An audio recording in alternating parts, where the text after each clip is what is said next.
This is Ruth with with Ruth Thursdays on OTCR, OTC Radio, Off the Cuff Radio. And remember to take a look at our eZine magazine. And if you want to call in, we are now live, and our call-in number is 520-477-9587. And our live shows are always going to have the opportunity to have call-ins unless we tell you otherwise. So I'm here with the fabulous Sprinkles, who's coughing and spluttering a little in the OTCR family. And I thought it'd be really appropriate, seeing as we're speaking live to you, and I'm in London. I'm in the London area.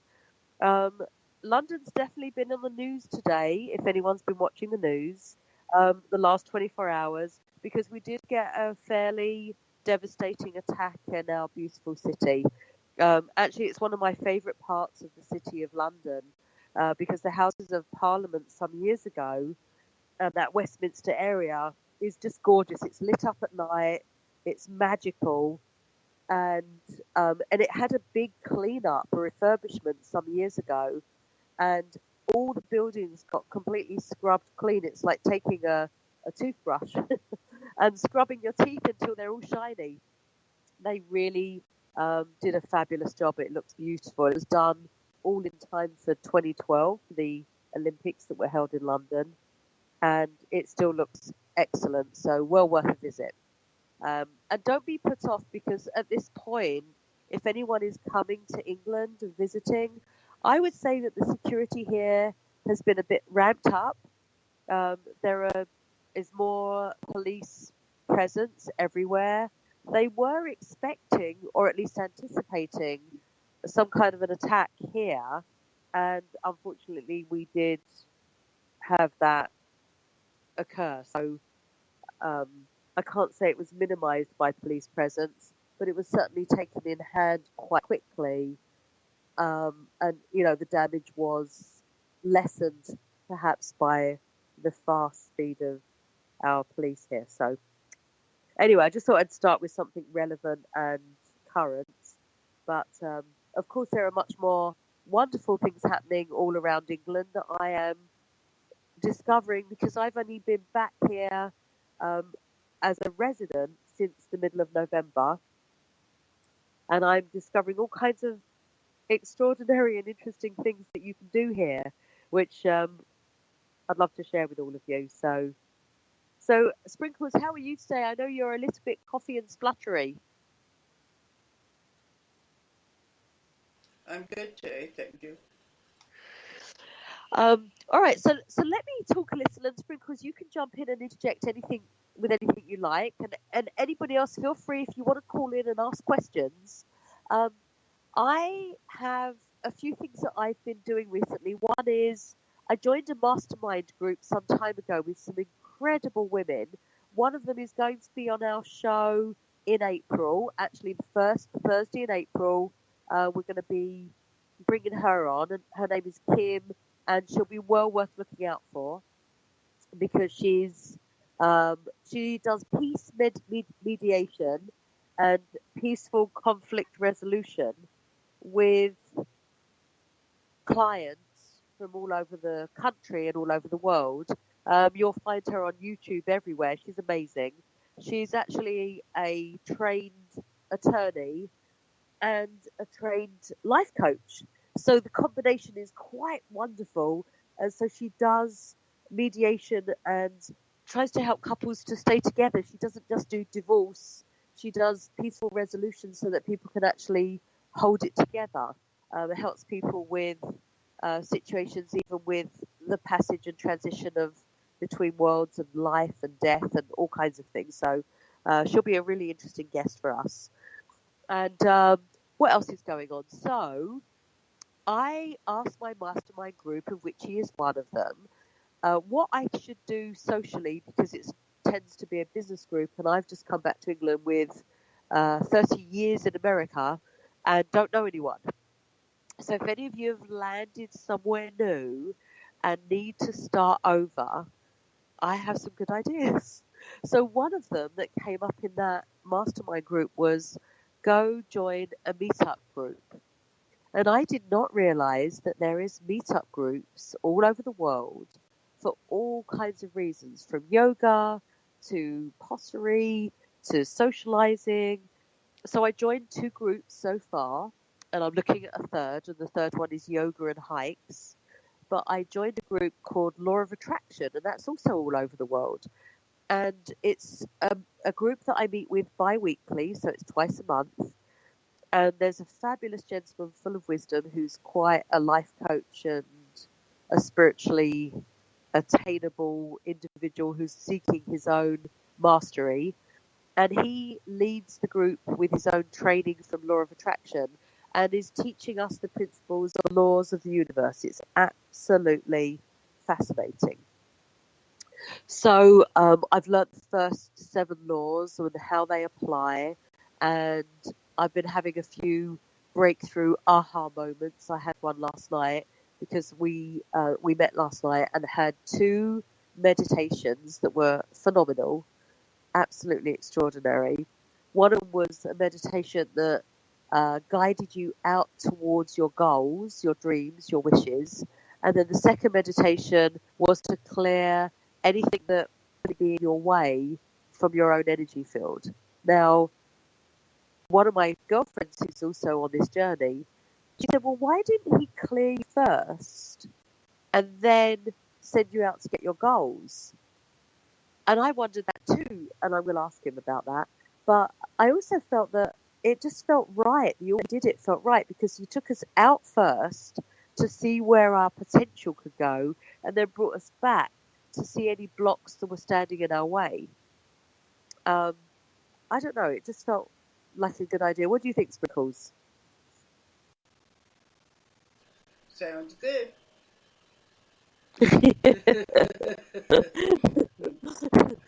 Okay, well, it's 2 very powerful words. um, I don't like blocks. Oh, ye of little words. That's a true wise soul right there who doesn't have much to say, but what she does say is quite profound. Here's what I found for me, up first and then coming back in. So I went out to seek out my goals and desires, and they were big, vast positives. And then I came back in with that lovely concertina effect of expanding and contracting. I found that when I came back in, there was blocks that I noticed, and they were blocks of my own. Well, they always are of our own making, but they were blocks where I realized I wasn't very grateful. I was like, oh my gosh, everybody took gratitude, and I wasn't feeling terribly grateful. And I had to actually really dig out the gratitude because I'm working 2 jobs, 7 days a week to get established here and to find my communities and to find where I land. And in order to do that, I needed a purpose, a daily purpose that would get me out of the house and in a routine. And the good news is I get up every morning at 6:30. I leave the house at 7 a.m. I'm at work by 8. So I walk to work and I work a full morning till 12 noon. And then by 12:15, I'm walking back to where I live. And then some afternoons I go to a second job, and in between I have lunch and take my car to the second job because by then I'm really tired because I'm cooking, so I'm on my feet. And I realized that because I've been working so hard, I've been feeling not grateful. I've actually been so busy just in that creation that I haven't been feeling grateful at all. So I actually stopped and started to look at what I was grateful for. The simple things, having a full mouth of teeth to brush, having legs that can walk me to work, having hands that can create beautiful food and wonderful creations at work, having the ability to connect with people and make a difference in different ways, running a business, doing this with Springland, OTC Radio. I just started to find my gratitude again and to review life and decide whether this pace that I'm keeping 6-7 days a week of work is something that I wish to continue or not, and deciding whether it's important that I do continue. So I'm looking at it, reviewing it. Highly recommend that to everybody. So actually, here's meditations that took us all the way out and then brought us all the way back, I thought was the right way round, because bringing me back allowed me to see what was stopping me from reaching those lofty goals. And I've definitely got a handle on some of my blockages, and I would not have seen them if he hadn't done it that way round. So it didn't seem like the right way round, but actually it was, for me anyway. So that's one of the meetup things. The other one is a social group. And here's what I found. I found that there's been huge differences for me in the cultural life that I was living in America and the cultural life I've been living in England. So England, a lot of people get on trains to go to work. I live in the suburbs, and we get on trains and we go to work in London, just like people that would live outside of New York City and some other cities, Chicago perhaps, that would get trains to get into the main areas where there's the most work. So it's a very busy community of going backwards and forwards, and people are working hard and doing long journeys in and out of work. It was another reason for me to be grateful today, because I was able to walk backwards and forwards to work, and other people are not doing that. They're getting on 1 to 1.5 to 2 hour train journeys each way every day in and out of London.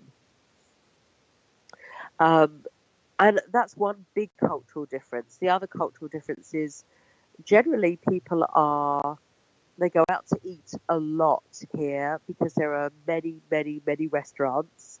And where restaurants, for me, I can't speak for the cities of New York and Chicago and so on, because I'm sure they're like London.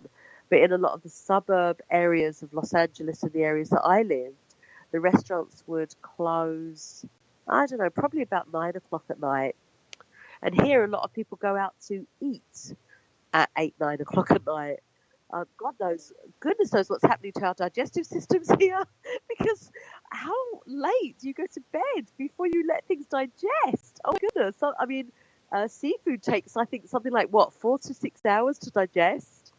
So if you don't eat until 9, 10 o'clock at night, you shouldn't go to bed until, 2, 3 o'clock in the morning.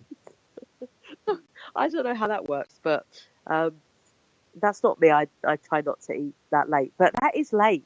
And it's very, very common here to go out to eat at 8, 9 o'clock at night. Very common. So that's a huge cultural difference. The other thing I've noticed here is it's a very pub culture.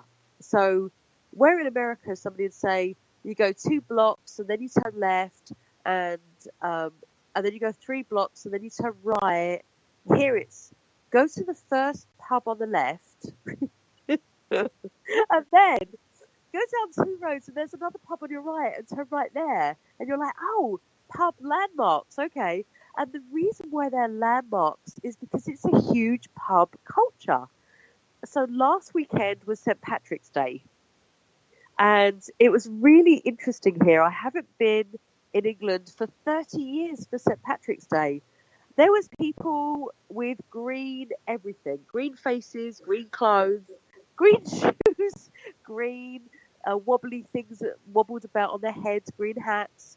The pubs and the bars and the places that served alcohol were absolutely chock-a-block full. And people were drinking a lot. I mean, they weren't just having 1 or 2 drinks, which is, for me anyway, the culture that I'm used to in much of America, or where I've lived with my groups, my tribes. Here, it was no big deal for people to have 3, 4, 5 drinks at an evening. And people got excited about the fact that perhaps there was 4 or 5 portions of different alcohols served in 1 glass. They thought that was really, really fantastic. I don't know. It didn't float my boat, but it totally floated theirs. So that was a huge cultural difference. Here's the other part. So in the pubs, there was a huge variety of dress. Now, if you go to a bar or to a restaurant, certainly in California, it's very casual. There's lots of jeans. There's lots of shirts. In England, even in the suburbs, there was like these women, lots of them too, that were fully made up, like wow, like made up like they were in a nightclub. It was a pub, and they were wearing the kinds of dresses with high-heeled shoes. So they looked really tall. I felt like I was so short. I felt like a leprechaun. It was perfect for St. Patrick's Day. A little green woman. And you could tell that the kinds of dresses they were wearing that had lots and lots of slits in them, that you wondered where there was ever a chance for underwear, because there was no way there was no line for it. There was no space. There was skin showing through every bit of the sides of the dresses. It was like slit at the sides. And there was a few of these. It wasn't just one or two. There must have been about 4 or 5. And that was across like 2 or 3 pubs that the women were very risque. I mean, it actually looked quite lovely because tans, you know, it's England and we've got blue skies. Imagine you get... Oh, can you hear me? Okay, good. Lots of tans with no lines. So it's like, it looked a bit sprayed to me because it looked a bit perfect. It was just really interesting, and lots of false eyelashes. And the other trend that I noticed here was that false eyelashes on the top, but no false eyelashes on the bottom. And it's like, huh? So you've got like great big eyelashes on the top of your eyes, but no eyelashes on the bottom. So I was like, well, why would you do that? Why would you only have them on the top? Maybe you can't attach them to the bottom. I don't know the technical aspect of that, but it was just interesting how there was great big, huge eyelashes on the top, like giraffes. I think, you know, some of them were bigger eyelashes than you'd see on a giraffe. And no eyelashes on the bottom. So it was just like, wow. And really, really very obvious lipstick, like really obvious. And poofy lips that had obviously had some of those fillers. Like people see big lips seem to be really in right now. It's like one of the big hot trends here. So I just thought I'd let you all know. I hope this is interesting for all of you. I know it's not terribly spiritual, but these are just the trends that I'm noticing that are really interesting here. Let's see what else. So that was so St. Patrick's Day. So yes, so there was this pub I was supposed to meet my meetup group in, and it was called O'Neill's. It was a great big St. Patrick's Day pub with a live band, and it was so packed that you actually could not get in and out of the doors. So I don't know how they do it. I don't know how people actually do it. And then the people that work in there all look really, really not happy. Because if you can't get in and you can't get out, how do they serve food and drink? There's no room. There's no room. I don't know how people even get to the bathrooms. But anyway, there was a line to go in to the pub. People were lined up outside and you couldn't get in until someone came out. It was like one of those full car parks where you can't park unless somebody leaves. The pubs were like that. So we all went on to a second pub that was just as busy, with the girls with the high heels and the split dresses and lots of the false eyelashes on the top lids of their eyes. and yet the guys, the only thing that was missing, so here's the difference. It was really interesting. So the women were all dressed up to the nines, and the guys, only thing they were missing was a hard hat, because they all looked like they were going to break out into a rendition of YMCA any minute. I swear, honest. They were wearing jeans and big, like Dr. Martin kind of lace-up boots and baggy shirts, and they looked like they could care less. And some of them were with the women with the split dresses, and you were like, wow, they look like they've come from different parts of the planet, and they just happened to have met accidentally. Because one looked like he just got off the building site, and she looked like she just got out of the best nightclub in the world. And she was drinking a cocktail, and he had a beer in his hand with a great big, frothy top on it. So it was really... And then these servers were rushing about between people, looking really, really fed up about who the food went to, and most people standing around eating their food because there was nowhere to sit. So it's just a really different culture. So those are some of the things I'm noticing.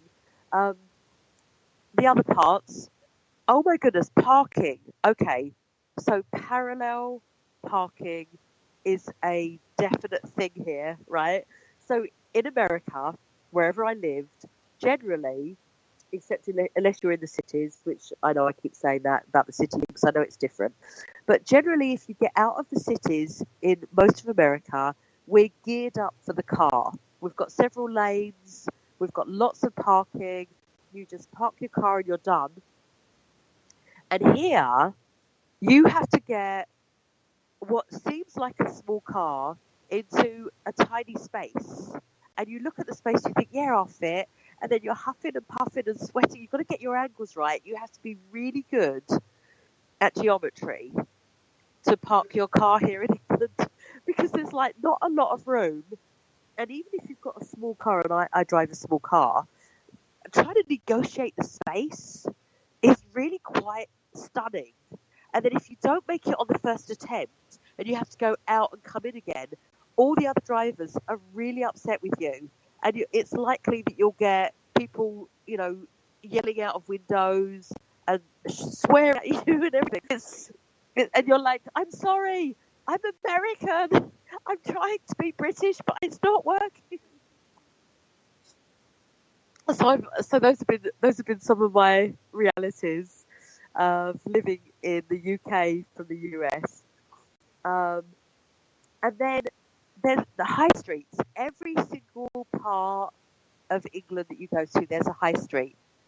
And a high street means that there's a whole area in just about every part of England where cars don't drive and where there's shops and where people walk. And the shops are big, the shops are small, the shops are chains, the shops are individual, but there's lots of shops. But they're not like the American shops where you get a great big Toys R Us, a great big Lamps R Us, you get a great, everything R Us. You get great big stores. And like, there's stores that I really miss here. Like I get achy for being able to drive up to a Joann's craft store and just pick up things that I need to do a craft thing. Here I have to think, okay, where will I get paid? Where will I get this? Where will I get that? Because it's just not set up the same way. You've got little roads, little towns, and everything is in a completely different order. So you have to sort of find your way. So it's just really different. It's so different. Does somebody want to talk tonight? If anybody wants to talk and call in or check in, feel free to, let us know through the chat room if you want to jump in and make some comments or ask questions. Otherwise, I'll just keep talking to you. I'll just keep talking to you. But so the other thing is that there's this wonderful, very under the surface spiritual movement that happens here. It's almost like everybody is secretly spiritual on some level, but people don't really talk about it. They just are. And it's really kind of a cool aspect of things here. Okay, when we come back, I'm going to tell you a few more kind of fun facts. I want to tell you about the kitchens. Oh my goodness, because I'm working in 2 different kitchens, and there's some really funny things I want to tell you about what it's like to work in those kitchens. Different kitchens I worked in. So we're going to break. Don't go anywhere, please. Really kind of funny things. So I'm going to tell you about the kitchens. I'm going to tell you about some of the interesting things that I've seen here, some of the sad things too. But we're going to take a break and we're going to come back and stay with me. Thank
wide range of promotional is unlimited. We take pride in bringing it all together for you. And we recognize that it is hard to reach a lot of people by just having a website, or even those writers that do not have the means to advertise or have a website. This website will provide its free services of advertising and giving others a platform to share their experiences, skills, and ability. For we believe that it is through others we learn not only of others but of ourselves as well. So, if you need a chat room to hold sessions, we can provide that with audio and video for classes, workshops, or just single sessions. Contact us to see what we can provide with our special features and promotional experience. And it is all free. Yes, free. Join us and meet other like-minded people, because that is what makes OTC the place to be. OffTheCuffDesign.com.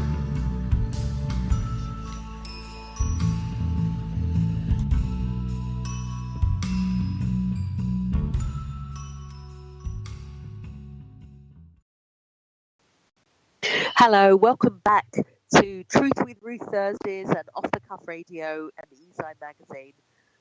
By the way, some of the stuff that I experience is written into little stories that you can read every month in the E-Zine magazine. I write an article every month for that as well, which is a beautiful aspect of Off the Cuff Radio. So take a look at E-Zine, and you'll love that too. Okay,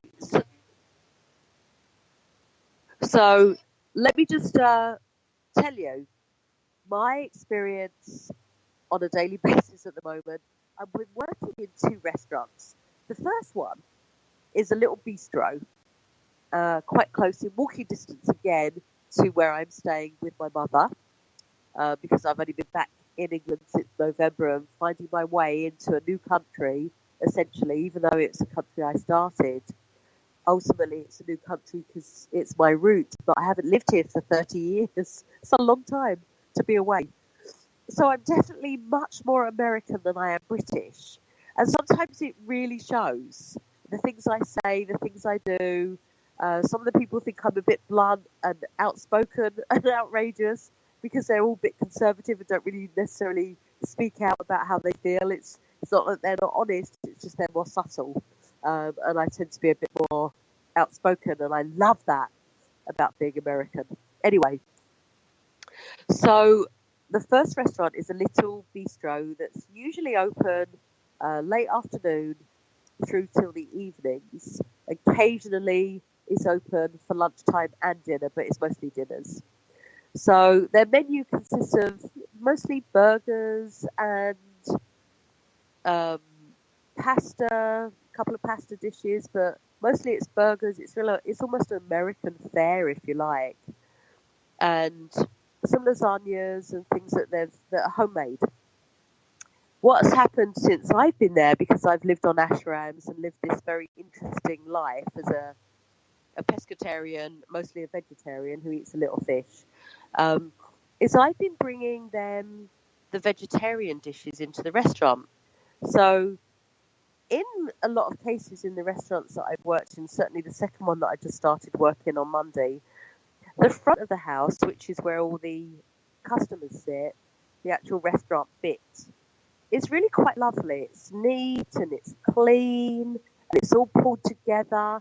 And then you get to the back and it's like, oh my goodness, it's a little different story. It's squashed.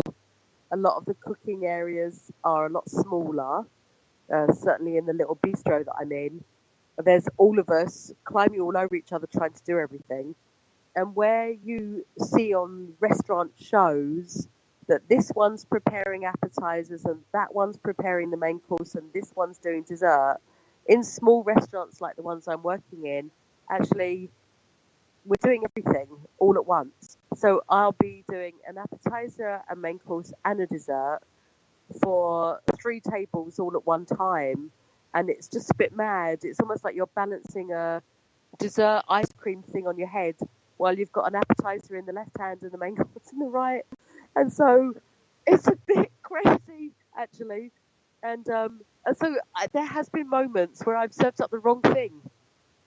So as a result, one table will order this particular ice cream dessert with Tia Maria, which is of course alcoholic beverage because it's a bar. This particular dessert with meringue, and then that particular dessert with chocolate sauce. And then I got it wrong and put the Tia Maria in the chocolate sauce one instead of the other one because I'm also doing a prawn cocktail, and I'm also serving up salad with some chicken and bacon. So I'm trying not to, and it's all like, oh God, don't cross-contaminate, but I'm all in one area doing all three with 3 different cutting boards and 3 different things, and there's no choice. It's not like you're going to get shut down by health and safety because you're keeping everything separate, but you're in one place because there's nowhere else to work. It's just not that big of a kitchen, so it's really interesting. It's just an interesting vibe. It's kind of fun because it's just mad enough to be a challenge that you want to win at. And so when you get everything out and then the last guest comes and you get the last plate out and you turn all the lights off and start clearing up, there's a certain sense of weird accomplishment. I do not understand what that is, but I'm sure anybody who's ever worked in a kitchen would understand what that's like. And then there's a second kitchen. Now, the second one is much more interesting because it's food that's calorie counted. A lot of it's vegetarian, a lot of it's vegan, and some of it is unbelievably fabulous. Some of it is, oh my goodness, I would not eat that. It looks disgusting. It doesn't taste much better. And some of it is just okay. I'm kind of on the fabulous end, wanting everything to taste yummy. So one of my favourite things, and I'm happy to send some of these recipes in our next magazine, next month's edition. I will plop a recipe in there for everybody because this one will be really good. It's an herb. We call it herb here, but it's the same word. It's just that we pronounce the H and you don't in America. But an herb oil. And it's so rich with herbs and garlic, and that it's the most incredible thing. It becomes really a pesto oil base that's the most amazing thing on potatoes, on fish, on meats if you're a carnivore, really on anything. So I definitely want to post that recipe because it's really, really, really easy. It's completely delicious and it's fabulously good for you because it's all fresh ingredients that are not cooked. So they're raw and delicious. And actually, it doesn't last more than about 24 hours. But I would say that in a cold cupboard, like a pantry, but not the fridge, because otherwise it will separate, you could probably keep it for about 3 to 5 days. And it would be a great dressing for anything that you were going to cook. So even pastas or salads. So I'm going to give out that recipe in the next E-Side magazine next month. So look out for it, and I will post it and give it to Sprinkles to send off. And that will come out in April or May, whenever she publishes it. So we'll keep you posted on that one. But so that kitchen, although it produces the most fabulous food, the back of the house and the kitchen itself is an absolute nightmare. It would never pass health and safety in America. So in America, I've been used to working, because I've worked in kitchens there as well. It's one of my other qualifications. I'm a holistic healer. I'm also a trained chef. And the reason I became a trained chef is because everybody left my healing room really hungry and I didn't know what to feed them. So I went to school to learn how to cook. And it wasn't good enough just to cook the decadent cordon bleu, everything with cream and butter and, not very healthy, sort of heart attack on the plate stuff, but beautiful. it wasn't enough for me to learn that. I decided I wanted to find out how to do it the good, healthy way. So I took raw vegan classes. I worked and lived on ashrams and Buddhist retreats and spiritual retreats and so on, and also learned macrobiotic cookery. So it's been about an 8 to 9 year journey. And at this point, I feel like I've got so much to learn. I learn every day, but I've learned a lot. And there's a lot of things I can now make and cook and prepare that are really healthy, but don't look as if they should be healthy, including gluten-free items and dairy-free items and all kinds of things. So I'm really happy for those of you who wish to stay connected to me through my website, through Off the Cuff, through eZine. Let me know if there's anything you'd like to know how to make, and I will either I'll have made it or I'll find out who has and get it off them and give it to you. So I love to share recipes, but the kitchens in America are really clean at the ashrams and the Buddhist sanctuaries. They were spotless. The ovens were clean, the floors were clean, the counters were clean. The buildings were fairly new and fresh and gorgeous. This is not the case in England. The buildings are old. In the kitchen I'm currently in, that does the calorie counting and the vegan and all of that, the walls are actually crumbling. So when you sweep the floor, you have to be really careful not to sweep too close to the walls, because you'll never get it clean, like never, because the walls are actually crumbling and the walls are actually coming from the floor. So that's one. And then the oven's old. If you scrub it too much, you won't be able to cook because it'll just be sort of toxic. It's just scary, not good. And no dishwasher. You've got your 2 sinks, but no plugs. Everybody washes up in a great big, huge tin that you normally cook in, because there's no bowls or plugs or anything to stop the water to fill up a sink. You can't actually fill up a sink, and then water comes out hot from one faucet and cold from another. You don't have a communal water. It's just the kitchen would never be allowed to exist in a million years in America, and quite right too. It's a bit scary. It's scary, and mouse traps everywhere, like really wild. Yeah, just wild, unimaginable stuff. And so I'm constantly cleaning. The kitchen's already looking. Both kitchens. One kitchen's not too bad at all. The bistro is really quite clean, but the other one is already looking better because I've been scrubbing it every time I go in there, because I can't cook like that. I have to have clean circumstances. But it would never be allowed in a zillion years to exist in the States. Thank goodness it's got boiling hot water and really good detergents and things like that are antibacterial. So the food is definitely clean, and the fridges are definitely clean, and the floors leave quite a lot to be desired, and the walls are scary, because if they crumble, you wonder where the crumbles go. Where do they end up?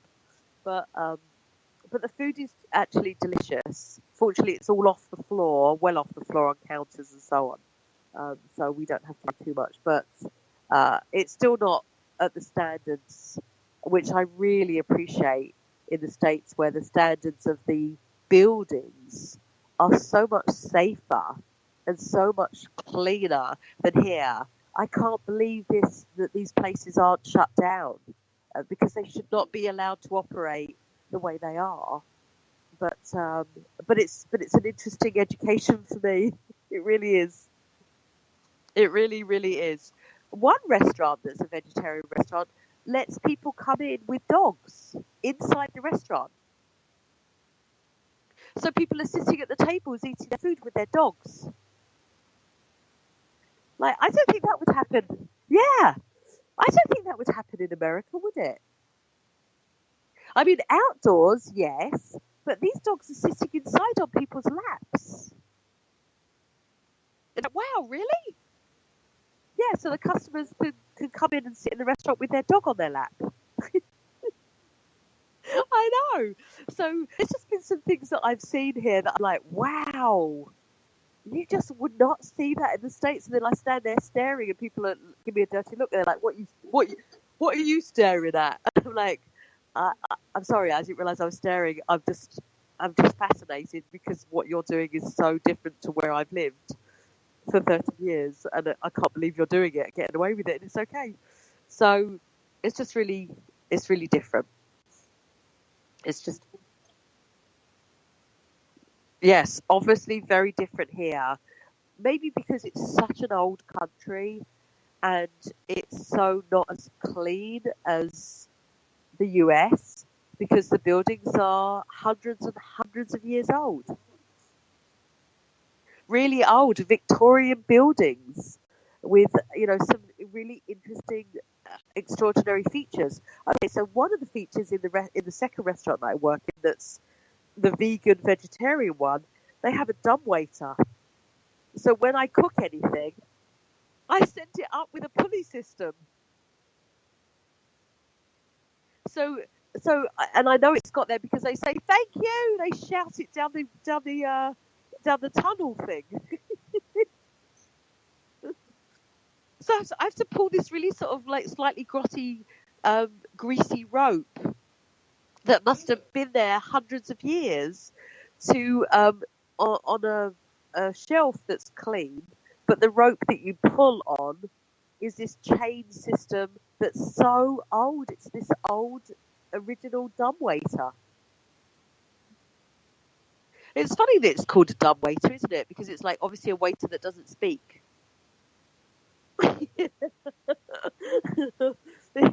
Yeah, it's not real. It's just this thing that you pull the food up on. I mean, it's just really, it's kind of an adventure. Yeah. So those are just some of the differences. I recall as a little girl, we lived in this building. We thought it was so wonderful. And this is way, way back. I'm talking about maybe the late 50s. And there was a dumbwaiter in the building, but you put your garbage on there so it goes down to the basement. And the superintendent of the building would yell, garbage! Yeah, well, it's the same principle, but we yell, here comes the food! Here comes the food! So we send it up, and then the people in the restaurant, I don't even know if they know that their food is coming up through this little pulley system. It's kind of cute, actually. I mean, if they came downstairs and saw there was no dishwasher and no real sink system, they would be absolutely flabbergasted and probably a bit not happy. But if they saw the dumbwaiter, they'd think it was extremely cute and quite exciting to be served like that. But yeah, so those are just some of the things. And, so from a kitchen standpoint, so there you are, you're cooking the food on old antiquated systems, and then you're putting it, you heat the plates on top of the grill, because the oven's so terrible that if you put the plates in it, they would all break, because the oven goes from 0 to 60 in like 5 seconds, which means that everything would get burnt if you're not careful. And then you send it up through this pulley system. So it's like really interesting watching your little creations go off to their mummies and their daddies. It's like, bye, see you later. Yeah. And you just hope that you have pushed it back far enough on the shelf so that it doesn't land up there and come flying out to the person receiving it. Yeah, you can't sit it on the front end of the shelf, because otherwise it could come up there and it'd be like, those old machines where you put the penny down and you hope that things drop so you can get more pennies. Those old it's kind of like that. You have to push it back so it doesn't fall off. But it's all very interesting. It really is. And like in high streets here, there are lots and lots of people walking about all the time. Like all the time, there's all these people walking, like there would be in the city of New York, or wherever you are in cities, there's always people walking. You think, where are they all going? What are they all doing? How comes they're not all working? Some of them are tourists, and in all these towns in England, because the high streets are set up where a lot of the shops are, and there's no cars, and the car parks are set up on the outside of those towns, and there's a big public transport system. So some people have never driven their whole lives. And some people don't own a car because in England you can live like that. The public transport system is trains, buses, and overground and underground rail, and taxis. So you could live your whole life and never drive your own car. And because parking is at such a premium, getting a parking space in the first place is outrageously difficult. And then when you do get one, it's like 1 hour, 2 hour parking. And the wardens are all right up in your face, and they love to ticket you. And then there's all kinds of speeding limits because everything is so busy with so many pedestrian and traffic everywhere. So the speed limits are sort of very watch you like a hawk. There's cameras everywhere to catch you going too fast, and then you can get tickets for that.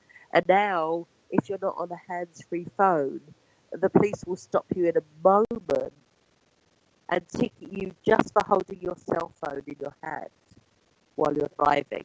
If you're even holding your cell phone in your hand while you're driving, you will get a ticket. And it's a pretty big fine and points on your license and all kinds of things.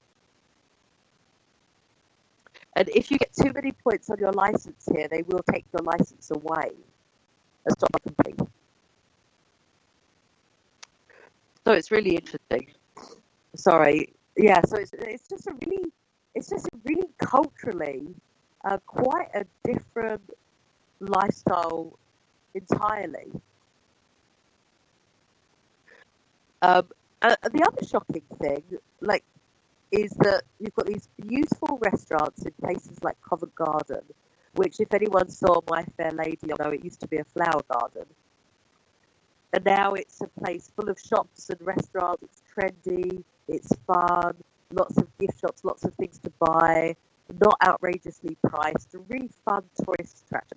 The trouble is, you've got these gorgeous restaurants where they probably throw away and waste a lot of food every day. And then all around the edges of Covent Garden, where all the lovely restaurants are lots of doorways of offices and places where people live and work and, do whatever they do. And in those doorways are quite a few homeless people.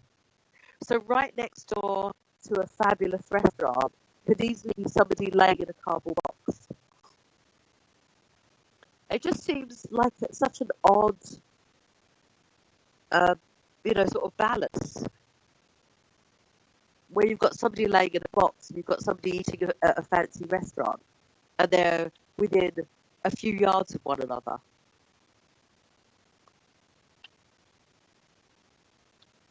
So that's sort of that's a very odd reality to face. That's very, very common in England. And the homelessness here has increased. I don't know how high it is, but I know that it's quite high at the moment.